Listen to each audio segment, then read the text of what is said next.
What's up, everybody? Welcome back to season 6 of Sunday Night Teacher Talk, which is wow, we're really batting 1,000 here. We're awesome. We have been working so much since school let out. It has literally been almost without a break this entire time. So like school got out, graduation happened, pack up your classroom, move my stuff to a storage unit because I had so much stuff. Then it was like game on. Like I'm in this program that I'm in. So I'm taking classes. I was in Orlando for 5 days at Get Your Teach On, which was a whole other, here's an old man marker. I used the word kerfluffle because getting down there, like my flight got canceled and then we got stuck on the tarmac for a long time when I got there and I was late for everything. And then, but I saw Mario Lopez in the airport. I thought he was going to the conference. He was leaving because I was going to ask him for a ride to the conference. But so yeah, a lot of stuff. And now today we are getting back into the groove. Yeah, 60% to where we wanted to be to kick off this season. But episode 180 something and season 6. Which is crazy. We started doing this close to 6 years ago. We started doing live feeds, and it just never stopped. I remember Jen Jones telling me one time, she's like, if you're gonna do a live, you have to do it every single, like be consistent. So like for us, it was every single week, and she's like, you cannot miss a week of this. So, and we really haven't. We haven't missed very many. We have missed few. Yeah. It's been incredible. So look, we're trying to upgrade our game here a little bit, right? We got like new cameras, so the quality should be a little bit better. Got a mic for the not so secret wife over here. So when I drag her begrudgingly into part of things, she can be heard. So that's where we're starting. So look, it is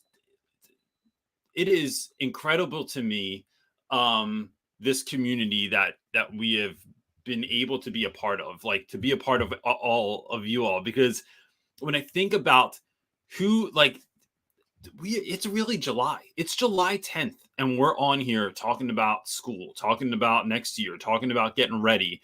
And I just think that there's so much to that, that we are all cut from maybe the same kind of crazy, but I really get excited about that stuff. So we're really looking forward to the season. We're looking forward to what's coming up.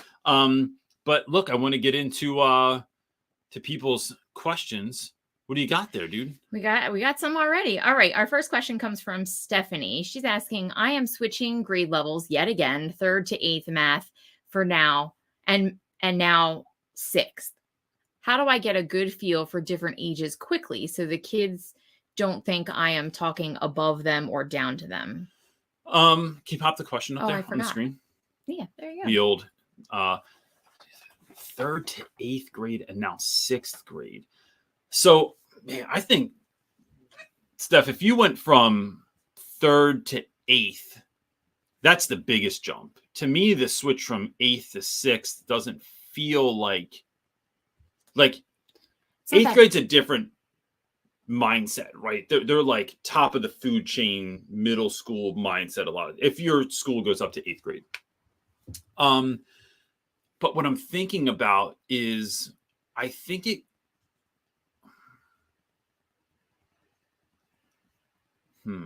so quickly. I don't think I'm talking about. To me, for 6th grade, I'm going to say this as a mom, as someone like our kid was last time he was in public school. I think he was like 5th or 6th grade. And I want to say at that age, I feel like the maturity level is starting for like real independence, but it's still not there where you are in 8th grade compared to 6th grade. 6th grade, I feel like still needs a little bit of handheld holding or in between, like help. Their maturity isn't quite there. It's like beginning, it starts in like 4th and 5th grade. I think 6th grade, they probably still need a little bit of help. Yeah. More so than 8th graders, I would imagine. But she says like she doesn't want to feel sensitive to like talking down to them. So I think it's about like asking people to partner, and it's their help with things. It's making them feel like they're a part of something versus like demanding. I think that can be an easy shift. I think that's a good point. And I think it's reading the room, like as you get to know students, right? So a lot of times we make these big, sort of like your question is like, this is from the jump beginning of the year. But as you get to know students and you get to know their needs and you get to know their parents and you get to know the community that you're a part of in that grade level. So like, what are other grade level teachers doing? And that's just going to naturally help you to grow into this, into who you need to be for this. And, you know, with regard to talking down to students, you know, sometimes I really think that it's the tone. It's entering into things with curiosity, not like you necessarily questioning them as to like, what are you doing?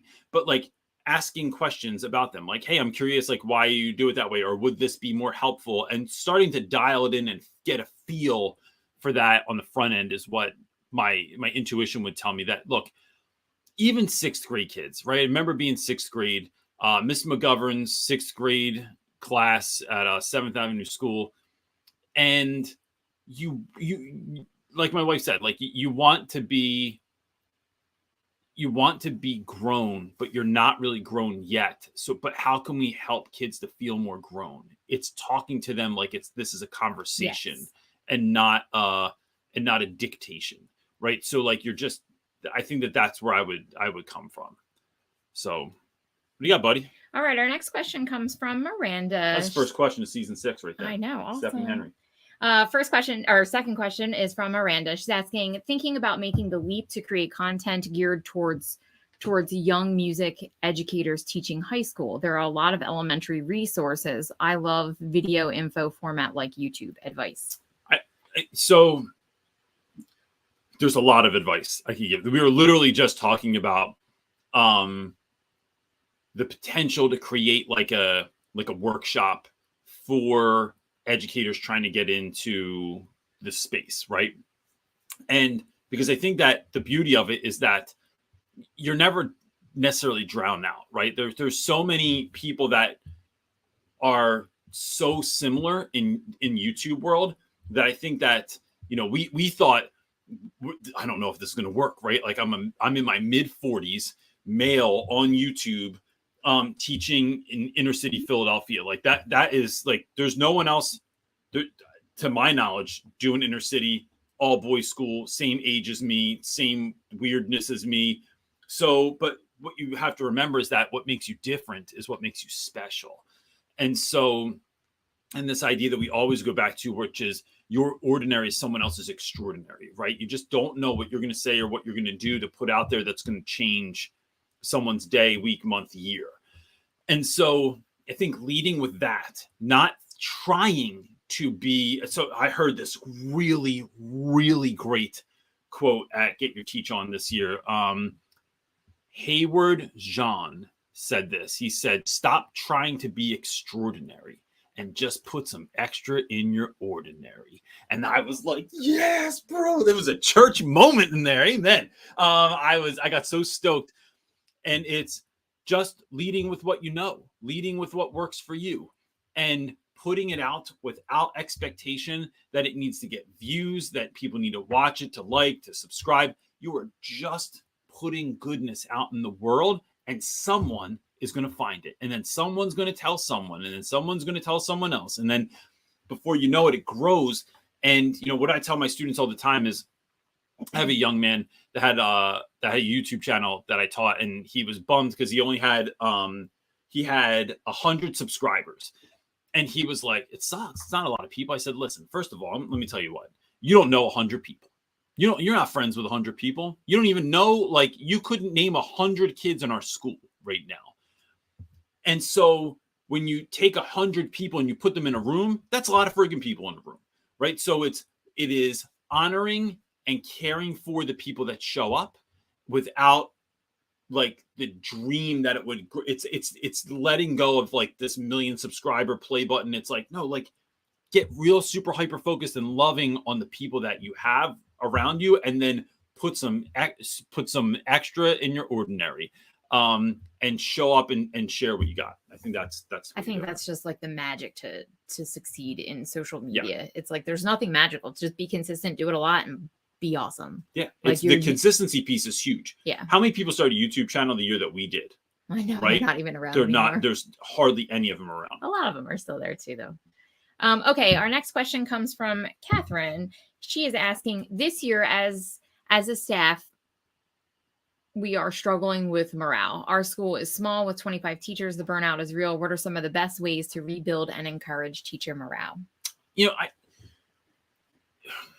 I think there's a lot there. Some of these questions are huge, right? This is like a whole workshop.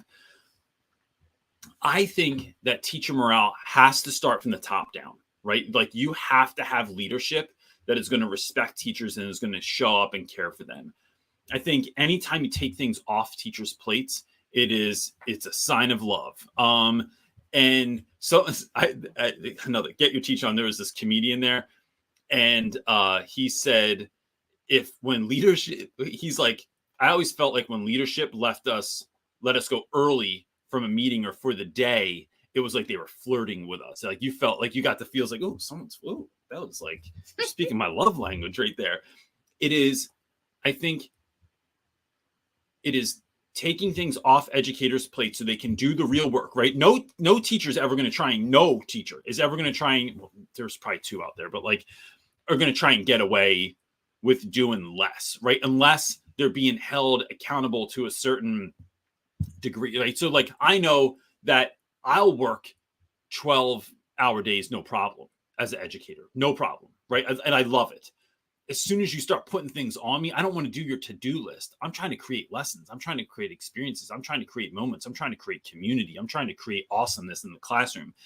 And now that I have to spend 6 hours doing like some tediously long lesson plan and all the other nonsense, like, now look, I realize there's some paperwork that's important, but like, let's take off teachers. Let's also care for teachers like they're the most important people in the building. Right? What does that switch look like when teachers are treated like when you come back for the beginning of the year? We love that you came back. Thank you so we love that you're here. We want to make this year the best year ever. How can we do that? And then really thinking watch this, ready? That students aren't the most important people in the building, right? Let's switch that for just a second and say, what if teachers were? What if we loved on teachers so much and then all that love just trickles down to kids? Everyone's there for kids anyway, but can we show up for students? I think that's one of the things that start dreaming there. Like, what if there was free coffee in the building every day, right? Like, I don't know if y'all have free coffee. We don't have free anything, right? You get like a free expo marker at the beginning of the year, and then you cover that thing and hold it tight like it's your most special prized treasure in the world. What if teachers were given a little bit more time off? What if there were lunches every so often or donuts for teachers? I don't know if they always want to give us donuts. Give us cereal.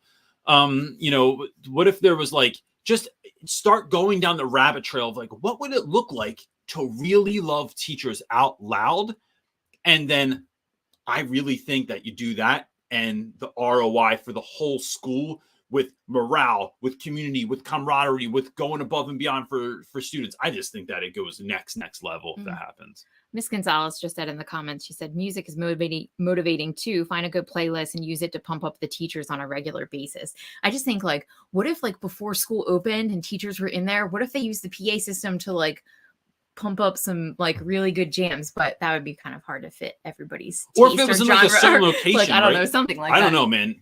McDaniel always had great playlists. That's one thing that guy could do is put together something fun like that. It would be like just have like, it's in the office, we're getting coffee, we're meeting up, quick meeting, like just getting everyone pumped up for the day. There's music going on, like you're creating the vibe, man. You're getting people stoked to be there in a real way. Right? I think we forget about how important that is. Like it really makes a bigger impact. It makes all the difference. Yeah.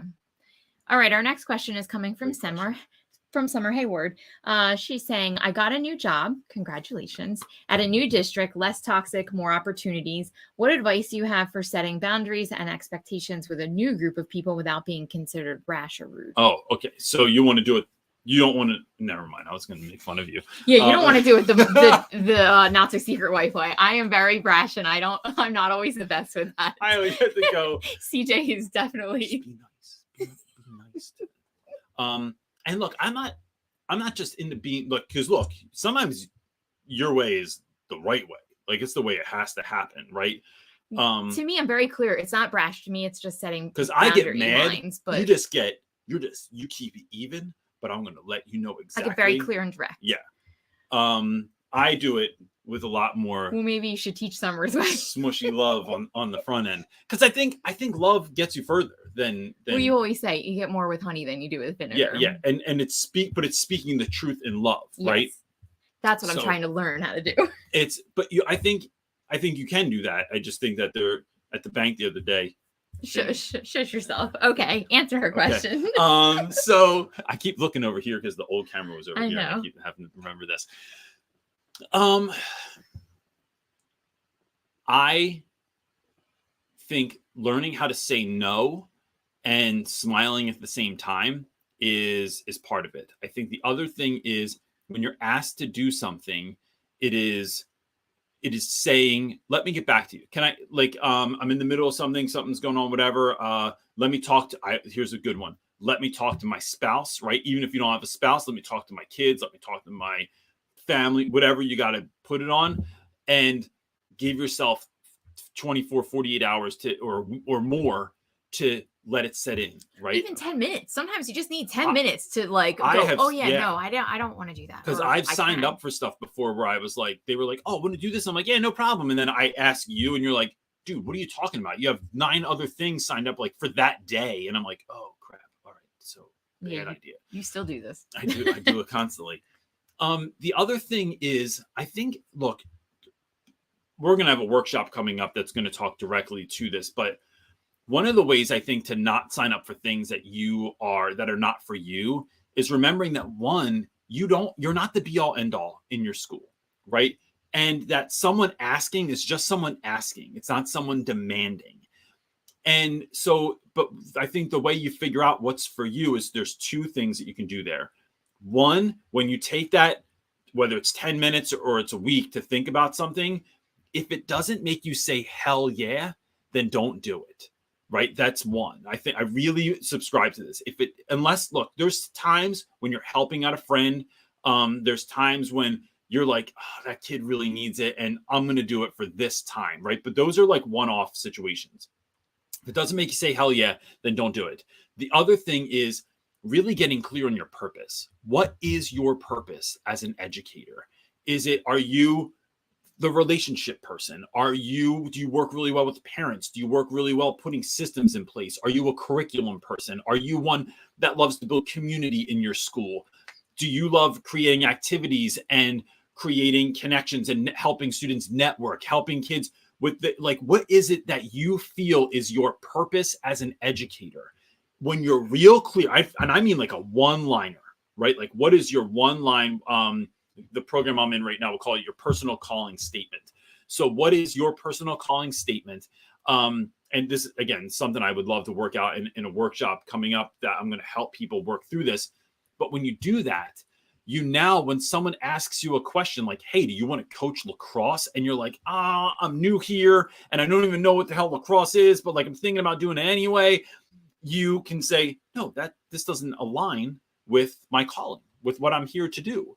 And then it just makes it so much easier to answer questions that way. So that's part of what I think is the way to go. But if you get hung up, Summer, just let us know and we'll try and help you out. All right. Our next question comes from Miss Gonzalez, art teacher. She's asking, first of all, welcome back. I can't wait to hear all about your summer endeavors. Second, regarding class jobs, do you recommend having the students apply or just assign to certain kids? So that's a great question. My friend Hillary has kids apply and then assigns them. So because some kids want all the same job, right? I don't know why everyone likes cleaning my whiteboard, but they like cleaning my whiteboard and it's weird. And no one wants to wipe off desks. When I was in school back in the day, it was clapping erasers. Clapping erasers was the most fun thing because you got to go outside for a second, chuck them at your friend. That's really an old man marker you just put on yourself. When back in my day, when we had Chris Carson knows what I'm talking about. So it is, so it was just a fun job. So I would have kids apply because that's a good practice to get into, right? Like, what do you want to do? Why do you want to do it? Whatever your kind of student job application is. I use a McDonald's application that I got. I found it's from the McDonald's in Fiji. And I even have like a little coloring thing on the back of it, real short. And part of that, the kids always ask me, do I have to do this? Yes. And because I want to see what your level of detail, where are you at, bro? Like I can't, like I really love DIY and I love like the style that I love, but I like that style to be carried out to a T. So don't go messing up my situation. So I don't know if you're the stapler person, because you might staple things all crazy and it's like, we got to dial that in. So I think that that's part of it. And then look, with regards to jobs, man, in this last year, going back to school, last school year, like in person, I really signed up for this idea. If someone else can do it, I'm not doing it. That's my answer, right? And that's not to try and get out of stuff necessarily. It's because you all know there's way too many things for teachers to do anyway. So why would I do anything that I could just get somebody else to do? And I'm willing to have anybody do anything if they can do it with at least 80% of what I would do.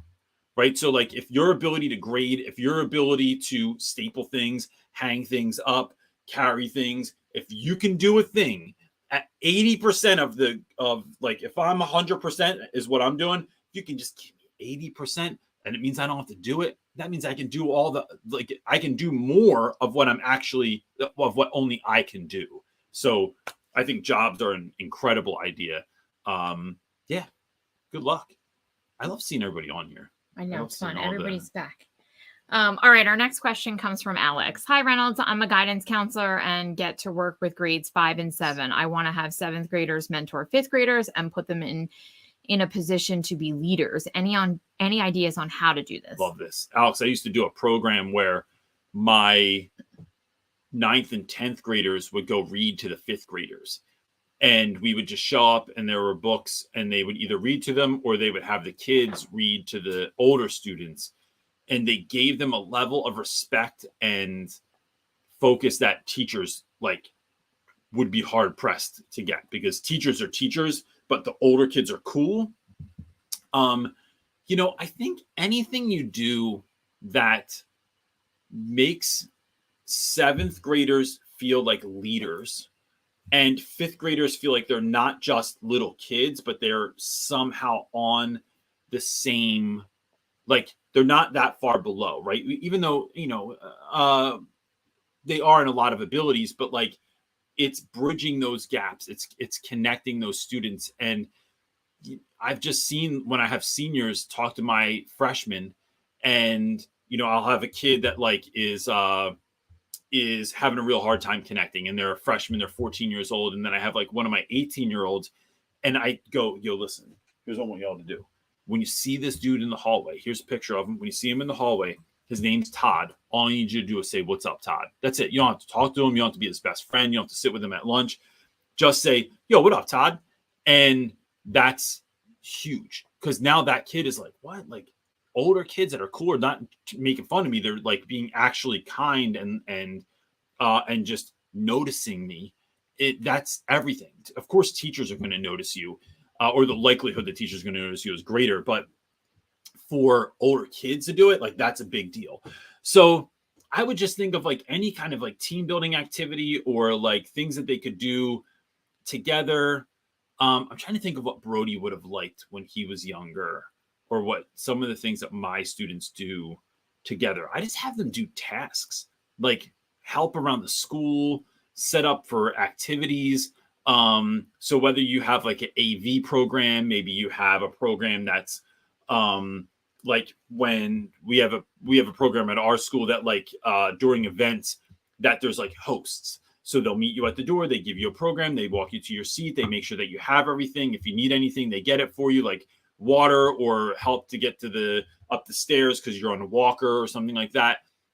It's just boys showing up, being kind together. I think that those kind of things really bring kids together. I think about, my last thing real quick, my brother was in band growing up, how much of a difference it made to him as a 7th grader being in band with middle school and high school kids, and just being around them doing the everyday stuff makes you feel like you're larger than life, and makes 7th graders feel like they're a big deal too. All right, our next question comes from Sherry. She's saying, I just got a job where I'm teaching theater to 2 classes. I've never taught it. So lost any recommendations or are on books or videos to watch? Oh, yes, I do. First of all, for teaching theater, let's say, is there anyone in here now that is teaching theater that might be able to help out with this, right? So let's just pull from the community right away. The other thing, Sherry, is if you go to our Facebook group, can you pull that question down, babe? So that pops up. So if you go to our Facebook group, we have a private Facebook group called Real Rap with Reynolds Teacher Talk, and it's only educators. No one in there is trying to sell you anything. They're not trying to get you to join something. There are no advertisers in there. We don't let anyone in there that's not an educator. That would be a great place to post this exact question and say, hey, look, what are ways to get started? What are ways that I could do this? The other thing, that I'm thinking of is hold on, my ADD is distracting me. Because I'm looking at David Bowie's hair here, and when it's just the hair and you can't actually see what's on my shirt, it just looks very weird, and that's where my ADD is taking me. I once taught a theater class, and I was in a play one time called Computerized Christmas at the Morristown Mall when I was in the 6th grade, and I played Buzz. That's my only sojourn into the world of theater, and it was amazing. But I think I got as high as I was going to get, right? Starting in that play. Yeah. I peaked out early in 6th grade. And so that being said, I started a theater class, but in that class with no experience, and someone else might speak against this and say it's a terrible idea. I had kids both do skits, and I had kids create infomercials is one of the first things that we did. So what's a product that you could create that is either real or something that you created, something imaginary, and then we're going to create an infomercial or a commercial for that.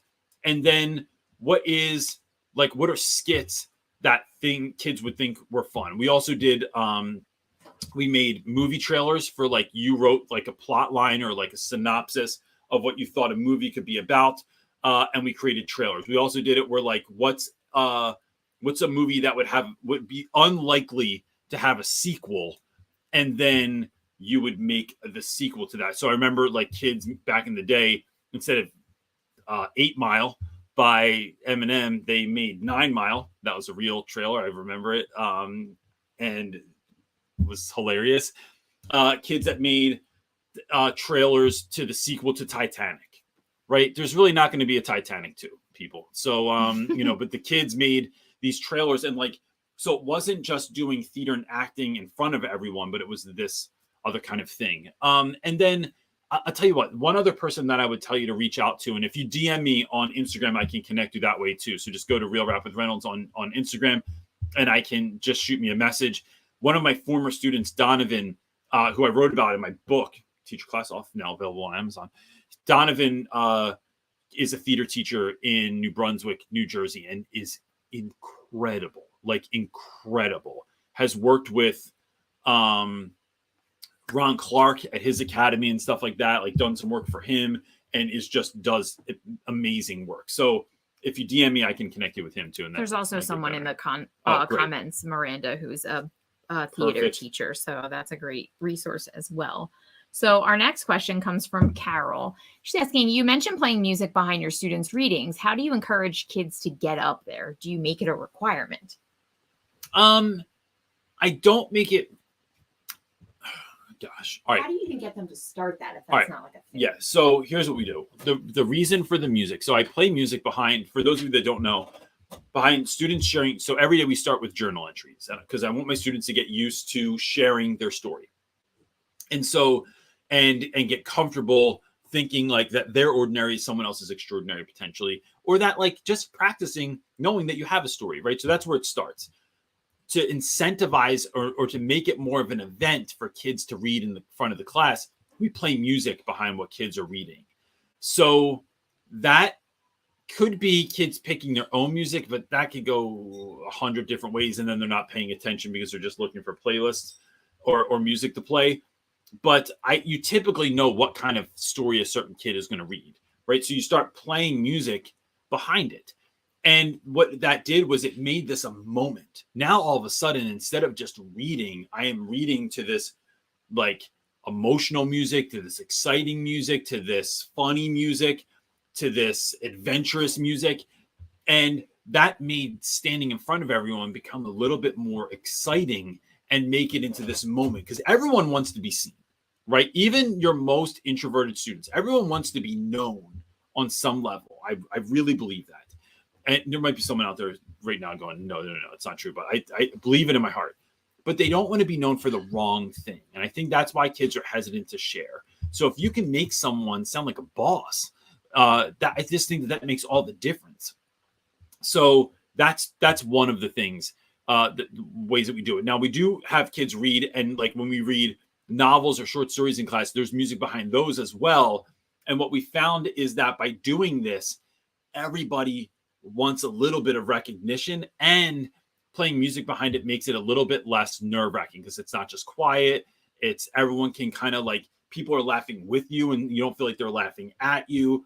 And you can also trade stories, like have kids read each other's journal entries. And then that's a way to get that out there too. So kids that are shy, that are really great writers, are still having their stuff read and everyone loves it every day, but you have a trusted source that's going to read it. And so that can help as well. All right, our next question is coming from Miss L, asking how to survive with extra pressure, no breaks due to short staff, and on top of no support, toxic staff culture, lots of gossip, but love the kids and teaching. Correct? Except. Oh, except. Thank you. Except There's one challenging class. How to survive with extra pressure, no breaks. Miss L, oh man, let's see how this answer goes. I'm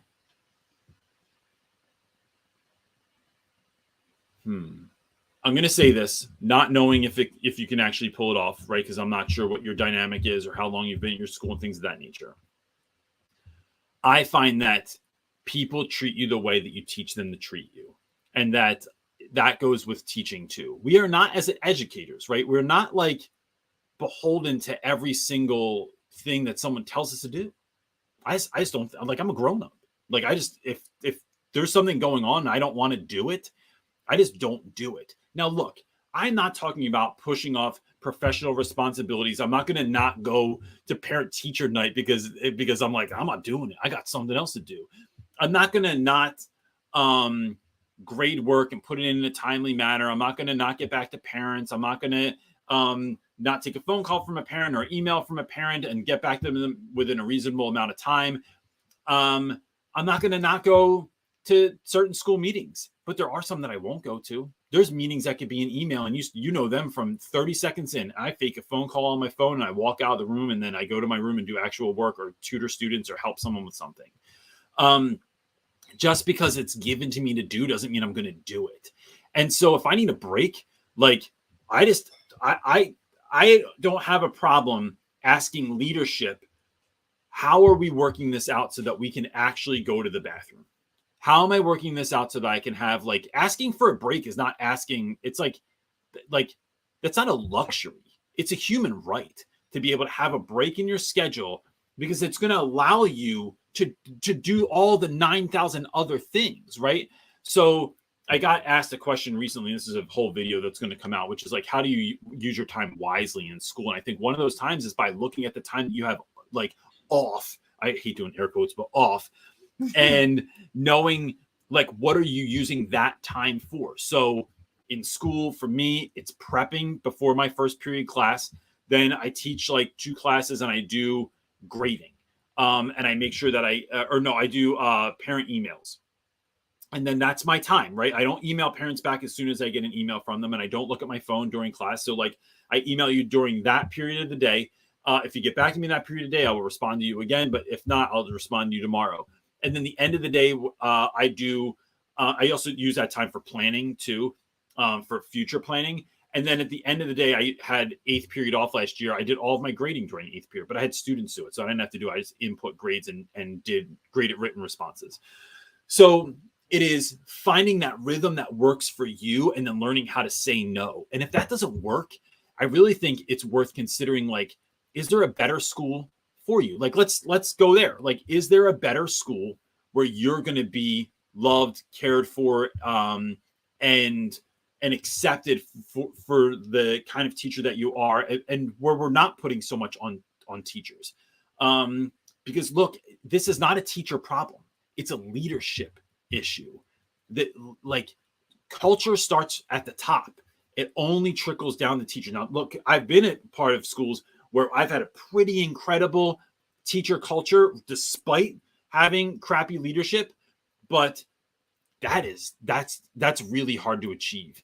But I also think that it's how beautiful it would be if we were supported by administration and had a really strong teaching staff. Like, that would be incredible. But this is your leadership's job. So I think it's asking all the questions, and when you don't see answers, it's asking again and again and again and again and again, until you get the answer that you're looking for, because you deserve the prep periods. You deserve the time off. You deserve a quiet place to make a phone call. You deserve the ability to eat lunch in peace and not have to talk to kids or be like right next to students or whatever. So I think it's dreaming out that day and what you think it should look like, and then fitting school into that. But that would be my answer. And I realize it's not an easy one, but it's still the one I would give. All right. Our next question comes from Chris Carson, Oh, man. but really it's Heather, his daughter Heather, who just got a teaching job. She's asking, what advice would you give a first-year teacher, third grade, but there are no established teachers? At this point, I'm the only one. What in the world? I guess that's for third grade. They're a whole new third grade staff. There's not one veteran. I hope they hire a veteran. So I would say this.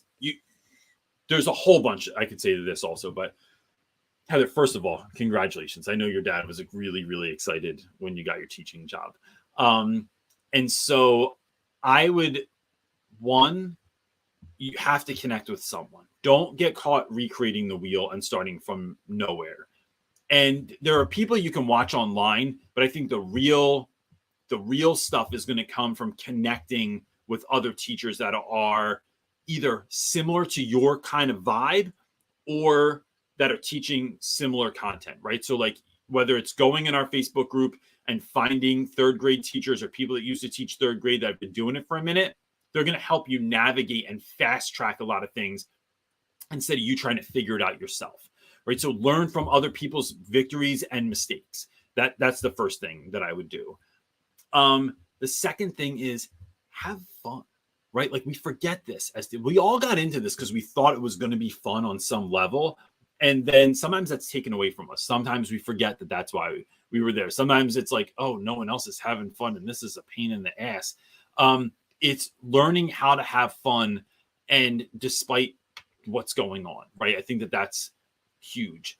I think the other thing is, I've talked about this before, and this is in another video that's coming out next week, I think on Tuesday. There is this idea where people will tell you to don't work so much, like you're going to burn yourself out. And I heard this somewhere recently. You're only doing too much if you're overwhelmed, right? Think about that for a second. You're only doing too much if you feel overwhelmed. Otherwise, you're just doing what you love, right? So it's like, when I first started teaching, I was at school from 6:30 in the morning when they opened the building till like 6:30, 7 o'clock at night, every night for like 2 years. I just loved it. I loved being there. And so it's like, my wife was always there. My kids would come in and hang out. Even when I was started at Boys Latin, like, the kids, Marley learned to roller skate in the hallway there because we would just like bring the kids up and bring their stuff and they would hang out. Like, I wanted to be there. So it's doing all of that. But then I think the other thing is, and last quick thing I'll give you, because I could go on and on and on about this, is having a pain plan also, right? So it's going in expecting and looking for fun and bringing your energy, but it is having a real strong pain plan in place. And your pain plan is when you have a hard day, when you have a hard phone call with a mom, when you get some terrible news, when something doesn't go as expected, like what do you do? Right? Because otherwise you're just going to end up drinking yourself into oblivion. And it is having like, who do you talk to? Where do you go? Do you exercise? What exercises do you do? Where do you do exercises? Do you go out for a drink with friends? Do you go out for coffee? Do you have that trusted person that you can call on the phone? Do you take your dog for a walk? Do you pet your dog? Do you go for a walk in nature? What are you doing? What is the plan when the pain hits so that you can shift and get into that mindset that you need to get into? All right. Our next question comes from Miss J. J's kids videos. All right. I'll just call you Miss J. Switching from teaching to being an elementary principal in a small school I've worked at for 20 years. How do I transition well? Gosh. Wow. In the same school. She worked there for 20 years. And she's going from teaching to the principal. I would say this first, Mrs. J. Listen to your intuition. Like you already, like, what are all the things you wish had been the certain way when you were an educator? And now how do you help make teachers' lives better? Like, let it be a blessing to the school that you're in charge now, like that you're running stuff, like you're the principal. Let it be a blessing to everyone involved in like that you're going to show up, that you're going to care, that you're going to see people, that you're going to meet their needs. Two quick things I loved is that I had a principal, no attendant, who's now assistant superintendent for the school district of Philadelphia. When he was my principal, you couldn't on any day walk into his room, no matter how pissed off you were, and not have him smile and look at you like this was the best part of his day. He just did he'd literally be like in the middle of furiously working on something. And if he couldn't take a call or do a conversation, he'd tell you when to come back. Because if he was on the phone, he'd be like, he wouldn't put you in front of someone else necessarily. But if you came in and he was working on stuff, you'd be like, oh, Reynolds, how are you, man? Like, what's going on? And no matter what I told him, I felt like he was going to support me. He was going to try and figure out some way to help me out. So those two things alone, right? It was seeing me, stopping what he was doing, and just having a smile on his face and so glad that I was there, right? I don't even know if that smile was real, right? Could have been fake. I fake it to kids all the time. When we had an argument on the way to school or someone pissed me off in traffic or I got a flat tire or something happened, right? And then I get to school and I see a kid and they're like, Reynolds. And I'm like, hey, man, what's up? Like, you acted out, right? I don't think it's acting it out. I think that's a sign of maturity. You're able to take that and like pin it and put it here and behave the way that you are expected to. It's a maturity Sometimes shift. It's when you have some serious stuff going on. Yeah, I get it. Sometimes you do have to play. But overall, I think that behavior, the ability to do that is a sign of a mature adult. Appreciate the compliment. You're welcome. Thank you. You love me.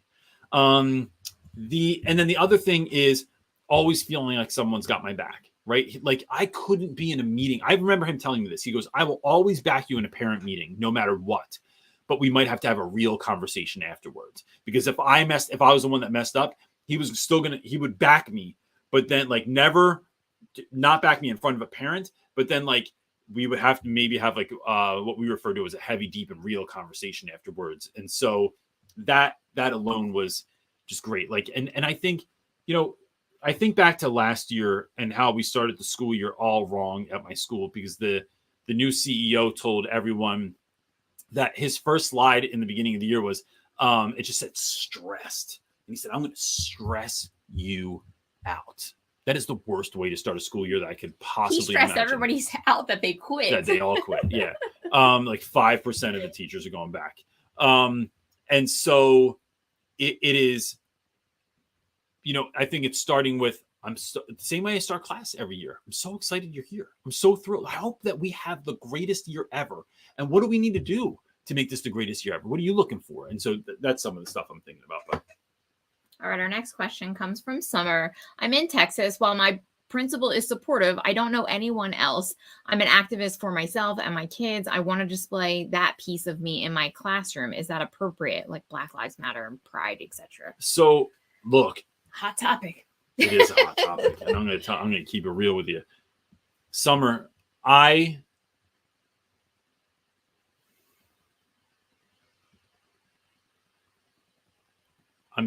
trying to think of how to say this, but I can only say it very plainly. I want all my kids to feel seen, heard, supported, loved, cared for out loud, not just in my heart, right? Love isn't just what you feel, it's what you do, right? I want to love people out loud. And look, I have my own values, I have my own belief systems. I don't always have to be about it to be about it, right? Like, so like, I don't have to, like, I don't know that, like, even if there's things that that are in the world that people like, so look, like, let's say you don't think Black Lives Matter is a thing, right? Like, let's say you're one of those people that like, you're just like, you're not going to you don't want to have the conversation about, and I get these compliments. I get these comments all the time where like addressing race is wrong. They shouldn't address race. It shouldn't address sexuality. It doesn't have anything to do with the classroom. I'm not necessarily bringing these conversations up, but I'm creating a safe space in my classroom for kids to share, explore, and express who they are, what they think, and what they feel. Bottom line, all the time, no matter what the topic. I want my students to look around my room and feel represented, seen, cared for, and heard, right? Like, and whether you're about pride, are you about love? Are you about showing up and when kids are going through the most tumultuous time of their life, right? Like, you're in your teens, you're trying to figure out who you are and how you fit in and what you mean to the world, and do you matter? I want you to know unequivocally that you matter. So I'll put up anything in my room that lets you know that, look, wrong side, that you belong everywhere, right? And so whether that is a flag or it's a banner or it's just something like whatever it is about you, I don't know that that's so much. Look, and this is going to depend on the teacher, right? I don't see what I'm doing as pushing my value system, my ideas, my beliefs on other people, right? But what I am doing is seeing who's in my room and then going, okay, let's make this out loud love to let you know that you're accepted for who you are. The end. So should you hang stuff up in your room? If it means that you're loving kids out loud, yes, all the time, everywhere, every day, the end. Yeah, I think if you get pushback from a school, like, that's a different conversation. Yeah. But you know what? Have that conversation. So if they have rules that you're not allowed to do it, you can make that decision, right? Whether you're going to follow those rules or not. But I think but I would enter into that conversation with curiosity. I'm curious why we wouldn't want to do this, why we wouldn't want to support students, why, like, we put up flags for where you're from, right? Yeah.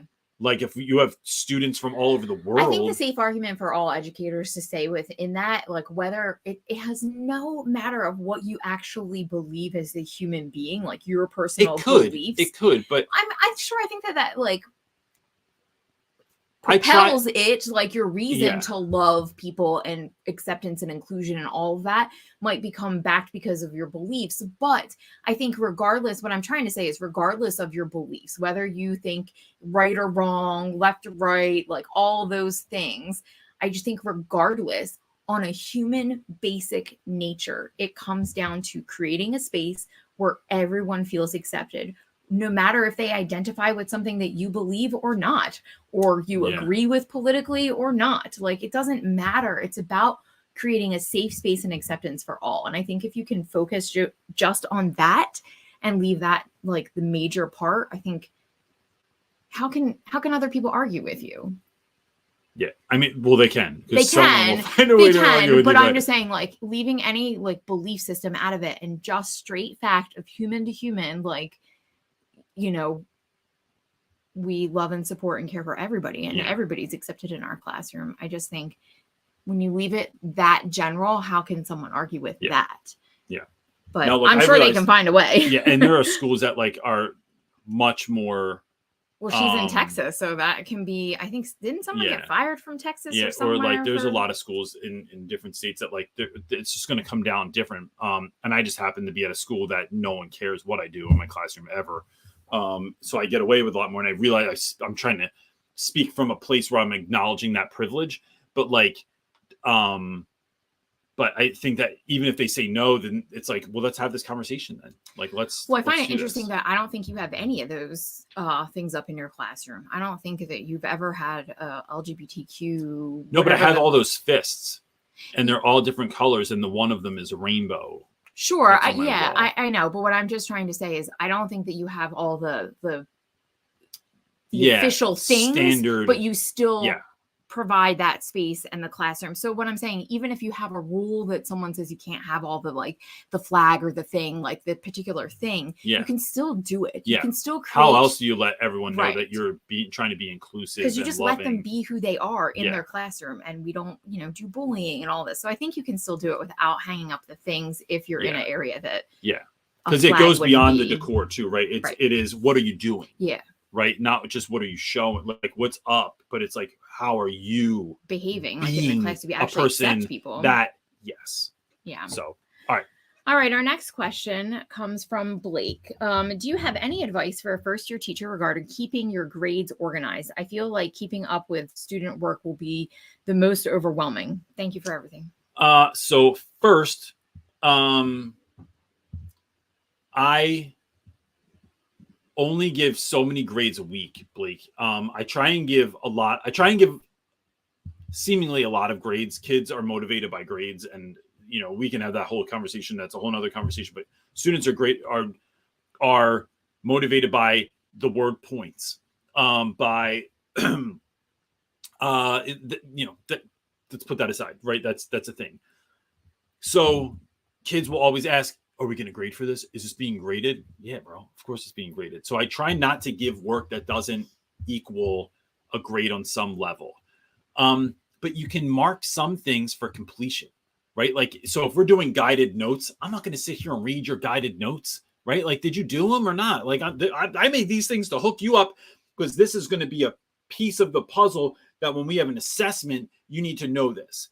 It is like, so it's some of it is completion. Some of it is really getting into the nitty gritty and grading it. Some of it, some stuff I'll grade, like I'll look at certain answers. And if I feel like you got like, I'm going to look at this, this, and this. And if you got those right, those are the harder ones. I'm just going to assume the other stuff is correct, right? So you get a check or a check plus or something like that. So we're not going like full percentage route. Rubrics really help a lot to help you grade stuff. Having other students grade work helps a ton, especially if it's multiple choice or matching or something like that. Then you're just not even ever touching that. So here's how I do it. I give kids papers. Every single student has a number on their desk. So we start the year off with rows. So if you have rows, every single kid has a number on their desk. Every number gets written on the student paper. So Albert, who sits in the front corner, has a number 1. The kid behind him, a number 2. They write that in the top corner of their paper. So then when I get those papers, I get them, I paper clip them, and they go into, I only have one place that graded work that needs to be graded goes in my classroom. It says to be graded. I don't take it home. I don't put it in a bag. I don't move it anywhere else. I don't put it under, like over here for a second. It goes from in my hand, which someone else collected it. I don't collect my own stuff because someone else can do it. The student collects it. They hand it to me. I put a paper clip on it. It goes in the basket. Then when I grade it or have student grade it, and it goes into the to be filed basket, right? There's only 2 baskets, to be graded and to be filed. To be filed means I need to put it into my grade book. Students never touch my grade book because it's a legal document. When I'm done, or actually when they're done grading it, I have students organize them. All those little numbers that are in the top corner, they put them in order. So now my alphabetized list is now in numerical order. So I don't have to go, Albert, grade book, here we go. Okay, Tyrone, where are you in the grade book? It's already in order. So I'm just going one to the next, to the next, to the next, plugging in those grades. And then I put them in a separate file for each class as a separate file on my wall where it's these are to be handed back to you. Some things I hand back, some things I don't. It depends on like, because I think a lot of stuff I hand back just ends up on the floor anyway or in the garbage. Or kids lose it and they need it for later. So I just hold on to it until the time to give it back to them is there. But that's it. And look, if you ever get super overwhelmed and there's some assignments and you have a stack that's this big, throw some stuff away. It doesn't mean kids didn't learn, right? And I know that that's like blasphemous to some people, but it's like really throw stuff in the garbage. Kids still learn stuff and you just can't grade everything. Sometimes you thought you could keep up on all this, but it doesn't work. And I grade stuff every day. By the end of the day, my grades are typically in the grade book. Next day at the latest. And when I don't feel like grading, I just set up a grading vibe. I put on grading music. I maybe like we'll light a candle, not in your classroom, but put in that nice Glade plug-in and get set up. Got my drink, got my snack. I'm about to grade. I'm making an event that I look forward to. All right, our next question comes from Daniel. 4th year teacher, but 1st year with the same content as before. Any ideas on how I can intentionally prepare and not be complacent, not having to make everything from scratch? Make everything better, Daniel. So it's like you're going to upgrade it. This is like Pimp My Ride. This is Pimp My Lesson, where you're going to look at what you did last year and did it work? Because look, some stuff you did last year that worked, it worked because of that class. It didn't work because kids that age like to do that thing. Some of your examples from last year are going to be outdated, right? Pop culture, hip hop culture is always about what's fresh, what's new, what's innovative. So can you start taking what you made last year and how can we level this up, right? So maybe think about where in the school could we deliver this information? Maybe think about how could I build anticipation going into this lesson? How could I make kids like, oh, tomorrow, look, I'm just going to say, don't be late tomorrow. That's all. I'm just saying you do not want to be late for class tomorrow because you're going to miss it. And that's it. Is the bell about to? Okay, the bell's about. I can't even go into it right now. I'm just saying you cannot be late for class tomorrow. It's looking at things like that where you're going to literally sprinkle magic on some of the stuff that you're doing. How do you make, so I think that's where I would start. And then it's seeing how students are engaging with your work this year so you know how to fix things going forward. Next question is coming from Piano Boy. My man. Hi, Reynolds. How are you? What are some things you have done for yourself during the summer? And what are some things you will do during the summer to prepare for school? So I think things, first of all, I'm great. I feel so good, dude. I just want to say, I think it's really funny that it's like, what are some of the things that you've done for yourself during the summer? Man, it feels like summer has barely started for us. Like it literally just started. Yeah. What? Because I was away right away and I came home and I had like brand deal stuff that I was finishing. So it was like, it was just like mayhem until literally now. Yeah. So really. So it is, what am I doing for myself in the summer? It's putting things on the calendar, right? Everything goes on the calendar, right? So when I'm working, I'm still working from home every single day during the summer, except Tuesdays is going to start being like my new day off for everything. But I put things on the calendar because then my kids have something to look forward to. We have something to look forward to. So even if we're working a lot, there's something coming up. So we went and saw Thor, Love and Thunder yesterday. Dude, maybe one of my favorite Marvel movies of all time. Like it might be. Don't give it away. Besides Infinity War and Endgame, that's different. Man, it's so, I know when we were walking out of the movie and I was like, and I always love that, dude. I always do stuff like this. I go, I can't believe Thor died at the end. Of course, Thor didn't die at the end, but I love just saying like absurd stuff. Because people look at you, I'm like, I'm just kidding, dude.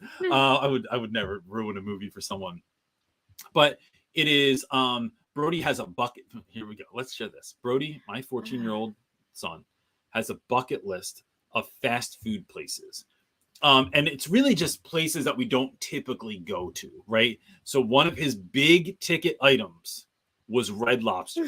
Can we please go to Red? And I'm not like a Red Lobster guy. Like we live near the Jersey Shore. Like if I want seafood, I'm going to go like to the spot. It's on the dock and the sunset and it's the whole thing's there.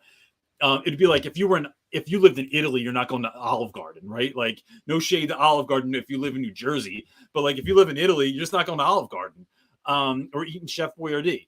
So Brody wanted to go to Red Lobster, put it on the calendar, went to Red Lobster. Still doing date night every Friday night. And those are on the calendar, and we're planning out where we want to go and what we want to do, stuff like that. So it's really, it's a lot of intentionality with like family or things for ourselves or whatever the thing is, but it's scheduling it on the calendar. Yeah. We live a busy life when anybody lives a busy life. Like you just can't get it all done, but you really kind of can if you actually sit down and look at a calendar and plug things in. You really sit down and you realize you have a lot more time than you think that you do when you utilize them on like plug in and utilize a calendar. You know what's been fun, I think, for us too, is like imagining what is the life I want to lead. Not what do I have to do, not what do, like some of the counselor, I'm going to forget his name, that was on here earlier, that counsels 5th and 7th grade students, said that he's like, I get to counsel 5th and 7th grade students. So like, what do you get to do? What do you want your life to look like? And then designing that, planning it, putting it on the calendar, and then doing those things, I think is what makes it happen. What are some things to prepare for school? I think it is always, for me, in thinking about the upcoming school year, has always been about how can I make this better this year? Like on every level, everything can always get better. Everything can always be optimized. Things can always be systemized. So in the last 2 years, I have looked at those two words with regards to everything in my life. How do I optimize things and how do I systematize things? Optimizing meaning how do I make things better, and systematizing them. Like I know that if I have a person for everything. I get my gas at the same place. I get my car washed at the same place. I get my car worked on at the same place. So like if my car breaks down, I never have to like think like, who are we going to go to? It's like, I got a guy. Like I have like having a guy for everything. I just use the gender neutral guy, and I get that. But like, cause sometimes like my hair, I have a girl. But I got a guy for everything. I get my hair cut every 2 weeks. Like clockwork, right? Because I'm making videos, and if I need to reshoot something for a company, I need to make sure that my hair looks exactly the same. I love systematizing everything. So like when my kids wake up in the morning, they know that they have to do certain things in the morning. They know that they have to take the dog for a walk, that they have to participate in whatever we're doing. It's systematizing things. And for me, I work better that way. So systematizing things at school in every single way, it helps me to be more efficient. And I like that. All right. Our next question is John Lopez. And it's man. John Lopez question. Lopez. He's asking, what would you tell new principals this year to be master teachers rather than master of teachers? Makes me think of Master of Puppets. Makes me think of Eddie. Makes me think of Stranger Things. That's where this ADD goes from to.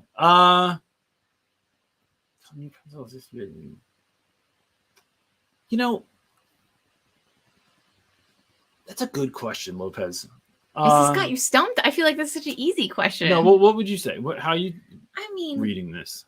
Goodness, for one, like stop just giving, like listen to teachers. I think one of the biggest fails that, at least in our experience with your admins that you've had, is the only one is Noah Tennant, who's ever actually listened and supported their teachers, whether they're right or wrong, whether they agree with them or not. It's like a united front.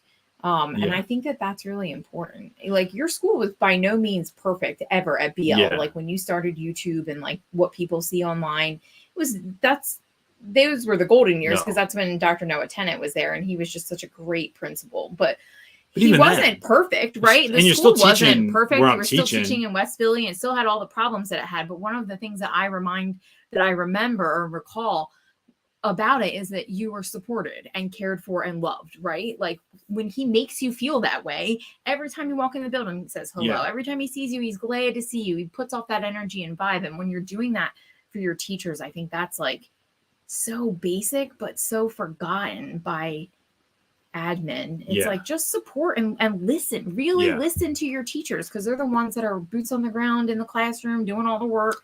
I think the other that's really important, and they forget that. If I added something to that, it would be giving teachers permission to fail and to dream. Yes. And so dreaming up, what would this year look like if it was the greatest? And not in a regular kind of way, right? It's like, who would speak to your class? Where would your class go? What kind of lessons would happen? where would they happen? Was it in the school? Was it somewhere else? Where would we get kids to? So like we're looking at, one of the things I always love to look at was like, what kind of like needs that some of my special education students were they coming in with? And then what if we could get a program, a person, a situation, so we could 10x their outcome? What if we help them? Like, where's the greatest place that we could help get that student to this year? And then how are we going to do that? Giving teachers permission to dream and not putting budgetary constraints on them and things of that nature doesn't mean that, look, we don't have money for everything, but it puts you in a different place when you just start dreaming about what your ideal classroom, what your ideal school situation would be like. And then when people fail, not damning them for them, not, oh, there's money. Oh, that program didn't work. That cost us $6,000 or $20,000, or the trip didn't go the way that you thought and it was good. That cost us this much money. It is giving people permission to fail and looking at things like they're not failures, like it was a result. You produced a result, and how can we grow from this result? How can we learn from this result? But patting people on the back and loving them, thanks for doing something. Thanks for trying to create that. Thanks for trying to do that. That was awesome. And here's all we learned. And now let's do it better next time, or let's like shift and try and do something else. I think that level of autonomy and that level of partnership is largely unheard of in education. And it would really, I think, make teachers feel so much more excited. Like you're not just carrying out someone else's dream, but you're part of the dreaming process. You're one of the, like Disney, like you're one of the Imagineers of what's going on. I think that's it. We good? Do you want to keep going? I mean, we can stop. We should keep it short. Look, before everyone leaves, I have something for you. I would like to give out 3 copies, 3, right? Mm-hmm. Of our book, Teacher Class Up. So if you already have the book, that's fine. Maybe you know someone in your school that would benefit from it. Maybe you want to give this to your teacher. But this is a book that I wrote thinking about what do I wish existed when I started teaching. So it's not just for new teachers. It can be for veteran teachers alike. It could be for folks that are coming up with that want to get into teaching or thinking about getting into teaching. There's a lot of really great stories in here that my students have written. And actually the foreword is written by one of my former students, Romina, who I believe her first words are, what did she say? It's so classic. We might have edited it out. In the foreword, right? No, it's not. I hated Mr. Reynolds the first time I met him. I mean, come on. That is so Romina. There's no way. Romina still comes over my house for dinner. Like, I think Romina's going to watch my animals while I go away on vacation this year too. But so we want to give 3 of these away. And the way that you get them is we have a newsletter that has been on hiatus for a minute, but we are so locked and loaded for so much new stuff that's coming up that I'm not going to even over explain right now. But man, there's some really great stuff coming up. The newsletter is one of those things. It is just insights into education, into life, into stuff that I'm doing. I put it out every month. It's very, very short. It's in video form, and it's about a 5-minute watch once a month. Go right to realrapwithreynolds.com. You can see that address on the screen here. Thing for newsletter. And there's going to be a little floating thing that says newsletter. All you do is sign up for the newsletter, and then on what day we want to do this? Wednesday, we'll pick winners. Wednesdays for winners. Let's go that alliteration. Right. So on Wednesday, we're going to pick 3 winners. And we will at random, and we'll pick 3 winners from the newsletter that sign up for the newsletter. We'll email you and let you know, and we'll get your information from you. So we can get an address and know where to send it to, and they'll all be signed, right? So like if you have someone you're giving it to, then sign up for the newsletter, and then I will pick 3 people. Actually, my wife will pick 3 people, so that if you're mad that you didn't get one, it was my wife's fault because she didn't pick you. But that's how we're going to do it. But that's how we want to start off the school year. And then we have some other fun, like getting into the school year giveaways that we want to do also. So yeah, if you have anything else, you can follow us on all the social media platforms: Facebook, YouTube, Instagram, Twitter. It's there. TikTok is coming. I'm working. I have 3. I didn't tell you this. I worked on 3 videos last week that are like locked and loaded and ready to go. Can we see some TikTok dances? Can you do some of those for us? I'll do it if Chris Carson does it with me and Lopez. Let's get that trifecta of awesome on here. So that's it, gang. Look, we're back every week, every Sunday without fail, 1 p.m. Eastern Standard Time. Bring your friends, tell your PLC, tell your school, tell the other people in your class that, like, look, I don't know if we're going to get it for real from anywhere else. Reynolds is keeping it real, and that's what we're hoping to do for you. And then look, here on out, every Tuesday, new videos are coming out every Tuesday, and then we have other stuff planned, but that's the next new one. So this Tuesday, there will be a video coming out that is about, like, so you got a new teaching job. Now, when they give you that mountain of work, when all the new expectations come on you, what do you do with that? It's like my 5 or 6 real ways to handle that stuff, to make this living in the job that you're called for. This, we are called to be teachers in this time, right? We're here for a reason, and I'm so excited to be able to be on that journey with you. Anything else, wife? Nope. Awesome. That's it, gang. I hope that you have a wonderful, wonderful week, and we'll see you next week on Sunday. Peace.